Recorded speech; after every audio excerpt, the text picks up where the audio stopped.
नमस्कार, मैं अनुराग और आप देख रहे हैं डेली लाइव न्यूज। अभी हमारे साथ एक युवा मुखिया प्रतिनिधि बने हुए हैं जो सरना पंचायत का नेतृत्व कर रहे हैं।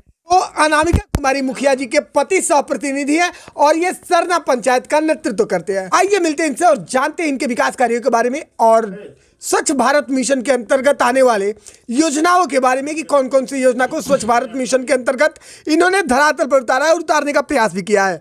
तो स्वागत है आपका डेली लाइव न्यूज चैनल में। डेली लाइव न्यूज को मेरा प्रणाम सलाम है और सबको जनता जहां सबको प्रणाम है मेरा। सर, सबसे बड़ी बात यहाँ पे ये आ रही है कि एक तरफ युवा सोचते हैं कि मैं नौकरी करूँ, नौकरी में जाऊँ, उस तरफ आपका रुझान जो है पॉलिटिक्स की तरफ कैसे हो गया? पॉलिटिक्स की तरफ से इसलिए रुझान हुआ कि मेरा जो भी बैकग्राउंड है, जैसे पापा बाबा ये सब जो भी थे वो पुराना जनता की सेवा शुरू से ही करते आ रहे हैं और वो मैं छोटा से ही देखते देखते वही सब मतलब देखा हूँ कि क्या मतलब जनता की सेवा करना चाहिए। उसलिए मेरा मतलब झुकाव उसके तरफ गया। बिल्कुल, यानी कि लगाव पहले से ही था। जी, लगाव पहले से ही था। वो बोलते हैं ना कि ब्लड में एक ये होता है जो गार्जियन वो सब करते हैं। बिल्कुल जी। लेकिन सबसे बड़ी बात यहाँ पर यह आ रही है कि आपका झुकाव पॉलिटिक्स की तरफ था और आप पॉलिटिक्स में आ भी गए, जनता ने आपको अपना प्रतिनिधि बना दिया। लेकिन जो आपका अब तक का सफर रहा सरना पंचायत के विकास में, वो कैसा रहा? मैंने मतलब शुरू से ही अभी जब से सफ़र रहा काम में मतलब ये सोचता हूँ कि काम सबसे ज़्यादा विकास हम करें। अब विकास 2 साल में हमने पिछले चुनाव मेरी मम्मी मुखिया थी, मतलब उसके अपेक्षा इस बार ज़्यादा मैंने काम किया, विकास को धरातल पर लाया। मतलब मेरे पंचायत में 15 वार्ड हैं, 15 वार्ड में करीब 1 ही 2 वार्ड छूटे हुए होंगे, नहीं तो 12-13 वार्ड में हर वार्ड में 2-4 काम, जैसे छठघाट हो गया, नाली फेवर ब्लॉक हो गया, ये सब काम मैंने कराया। बिल्कुल, आपने इतने सारे विकास कार्यों को धरातल पे उतारा है। क्या आपके इन सभी कार्यों से सरना पंचायत की जनता संतुष्ट है?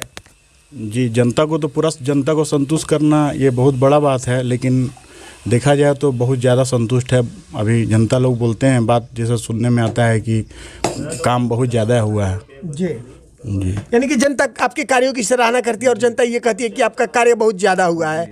लेकिन अगर हम कार्यों की बात करते हैं तो स्वच्छ भारत मिशन के अंतर्गत आपने कौन कौन से विकास कार्यों को धरातल पे उतारने का प्रयास किया है और आपने उतारा भी है? जैसे अभी कचरा प्रबंधन सरकार की तरफ से योजना चल रही है, वो अभी काम अभी चालू है। तो उसमें यह है कि जितना भी कचरा आएंगे, सूखा कचरा, गीला कचरा, उसको उसमें एक ऐसा कीटाणु डाला जाएगा जो ऑर्गेनिक खाद उससे बनेगा। वो उसको मतलब बिक्री भी होगा उससे। और जैसे हम लोग यूरिया डाई ये सब जो अभी आ रहा है, उससे बहुत सारे बीमारी भी ये हो रहे हैं। तो सरकार की ये है कि कीटाणु से जो ऑर्गेनिक खाद बने वो इस्तेमाल खेती में हो, जैविक खाद। तो उससे हमारा स्वास्थ्य या हेल्थ हर चीज़ पे असर अच्छा करेगा। बिल्कुल, काफ़ी सराहनीय पहल है कि सरकार इतना ज़्यादा पहल कर रही है। लेकिन सबसे बड़ी बात यहाँ पर आ रही है कि उसमें स्वच्छता कर्मी यानी कि सफाई कर्मी की भी बहाली की जा रही है।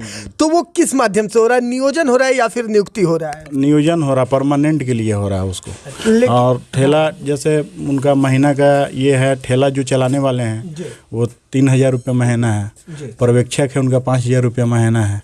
तो वो जितना एक और है कि जो घर से कचरा उठाएगा उसको 30 रुपया पर मंथ के हिसाब से देना होगा।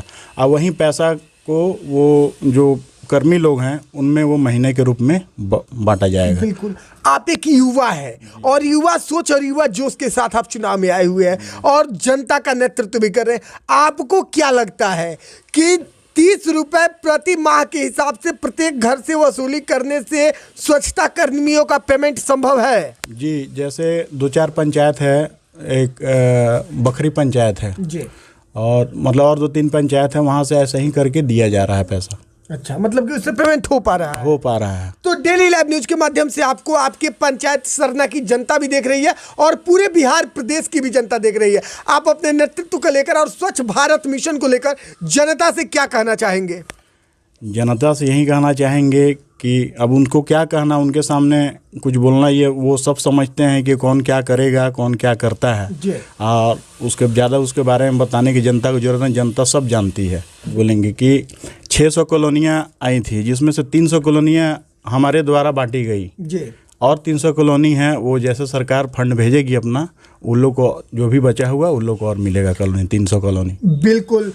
चलिए जी, डेली लाइव न्यूज़ चैनल से जुड़ने के लिए और अपना कीमती समय देने के लिए बहुत बहुत धन्यवाद आपका जी।